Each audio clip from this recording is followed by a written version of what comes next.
शिक्षा के प्रशासनिक क्रियाओं में सम्मिलित किया गया उपयुक्त सभी नियोजन व संगठन, निर्देशन, समन्वय व नियंत्रण, निर्णयन और रिपोर्टिंग व मूल्यांकन उपयुक्त सभी। वी सीयर्स के अनुसार शिक्षा की प्रशासनिक क्रियाएं हैं 5 हैं। शिक्षा प्रशासन के कौन से आधार हैं? शैक्षिक उद्देश्य, मनोवैज्ञानिक और सामाजिक आधार। शिक्षा प्रशासन में शिक्षण तथा सीखने की प्रक्रिया से संबंधित लक्ष्यों नीतियों के विकास को प्रोत्साहन करने वाली सुविधाएं निहित हैं। यह कथन किसका है? कैम्पबेल व अन्य का। प्रशासन को नीति के रूप में किसने लिया? प्रोसे। मानव संसाधन विकास मंत्रालय के शिक्षा विभाग के सचिवालय का नेतृत्व करते हैं शिक्षा सचिव। भारत में कितने क्षेत्रीय शिक्षा कॉलेज RCE हैं? 4 हैं। प्रथम मुक्त विद्यालय किस संस्थान ने स्थापित किया था? केंद्रीय माध्यमिक शिक्षा बोर्ड CBSE ने। राज्य में शिक्षा सचिवालय का अध्यक्ष होता है शिक्षा सचिव। विद्यालय संगठन के मूलभूत सिद्धांत। लोच का सिद्धांत, लोकतांत्रिक सिद्धांत, उपलब्ध संसाधनों के अधिकतम उपयोग का सिद्धांत।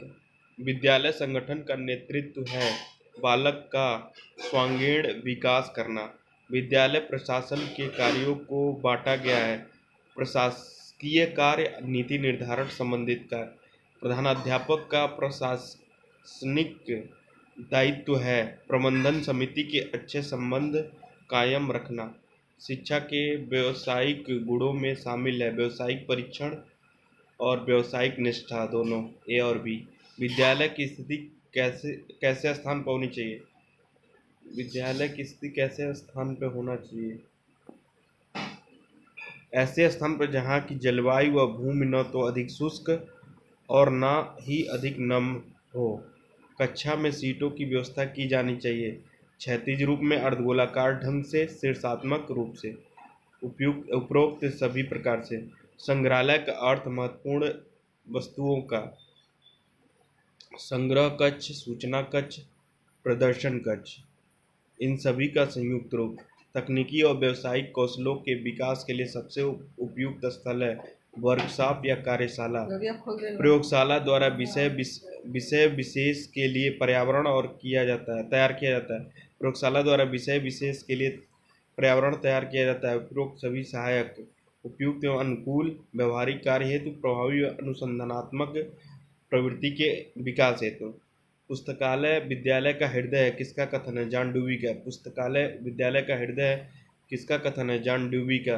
पुस्तकालय के अधिकाधिक उपयोग को प्रोत्साहित करने हेतु कौन से कदम उठाए जाते हैं? उपरोक्त सभी उपाय किए जाते हैं। खेल के मैदान में तथा छात्रावास में बालक एक दूसरे से जो पाठ सीखते हैं वह विद्यालय में सीखे गए पाठों से 9 गुना अधिक उपयोगी होता है। यह कथन किसका है?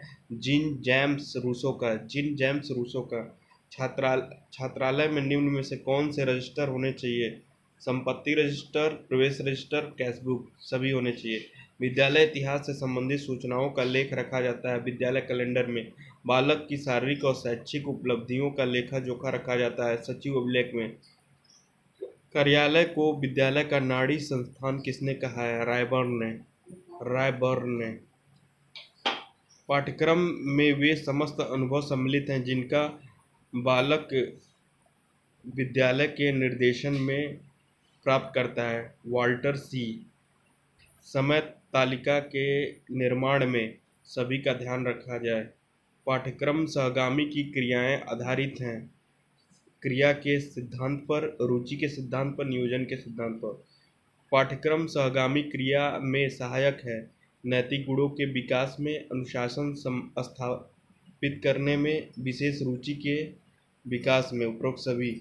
साहित्य पाठ्य सहगामी क्रिया है वाद विवाद एवं कविताएं प्रतियोगिता। भारत में स्काउटिंग को अपनाया गया था 1911 में। विद्यालय पत्रिका का प्रकाशन किस प्रकार की पाठ्य सहगामी क्रियाएं हैं? शैक्षिक और साहित्यिक।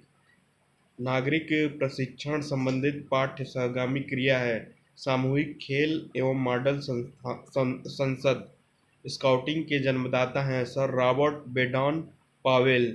बीएड के स्काउटिंग गाइडिंग में प्रशिक्षण प्राप्त करने वाले लड़के लड़कियों को कहते हैं क्रमशः रोवर एवं रेंजर।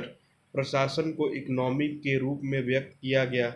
जॉन जुस्टी। 18वीं शताब्दी में किसने प्रशासन को परिभाषित किया? अलेक्जेंडर हैमिल्टन ने।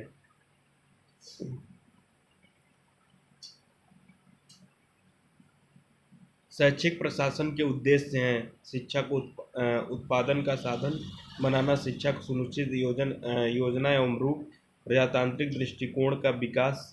उपरोक्त सभी शैक्षिक प्रशासन के संगठन होते हैं, औपचारिक अनौपचारिक दोनों। उपरोक्त प्रशासन का सिद्धांत है लचीलेपन का सिद्धांत, कार्यकुशलता का सिद्धांत, नेतृत्व का सिद्धांत। सामान्य उद्देश्यों की प्राप्ति के लिए प्रत्येक मानवीय संस्था को ही शैक्षिक प्रबंधन कहा जाता है। जेडी मूने का शैक्षिक प्रबंधन का सिद्धांत है समन्वय, व्यक्तित्व का निर्माण, आशावादी। उपरोक्त सभी प्रबंधन नियोजन क्रिया, संगठन क्रिया, निर्देशन और नियंत्रण के द्वारा निर्धारित उद्देश्यों को प्राप्त करने का संशोधन है। किसका कथन है? सिस्क का। स्कूल शब्द की उत्पत्ति हुई है ग्रीक। विद्यालय प्रबंधन के कार्य हैं योजना, संगठन, अभिप्रेरणा। विद्यालय प्रबंधन की विशेषताएं हैं उद्देश्य पूरक क्रिया, व्यवहारिक प्रक्रिया, उद्देश्य पूरक प्रक्रिया, समन्वित प्रक्रिया। उपरोक्त सभी शैक्षिक प्रबंधन की आवश्यकता किस कारण से है? संसाधनों का अधिकतम प्रयोग से, संस्था ख्याति में सुधार, परिवर्तनों का प्रेरक एवं माध्यम। उपरोक्त सभी साहित्यिक क्रिया का उदाहरण है विद्यालय पत्रिका, गोष्ठी, भाषण, प्रतियोगिता। उपरोक्त सभी अच्छे विद्यालय भवन की आवश्यकता का कारण है अध्ययन अध्यापन को प्रभावशाली बनाने के लिए, सहसंबंध क्रियाओं के सम्यक विकास के लिए, अच्छी नागरिकता, अच्छे विचार, शैक्षिक प्रेम पैदा करने के लिए। उपरोक्त सभी। इस तरह हमारा यूनिट समाप्त होता है विद्यालय प्रबंधन एवं नेतृत्व का।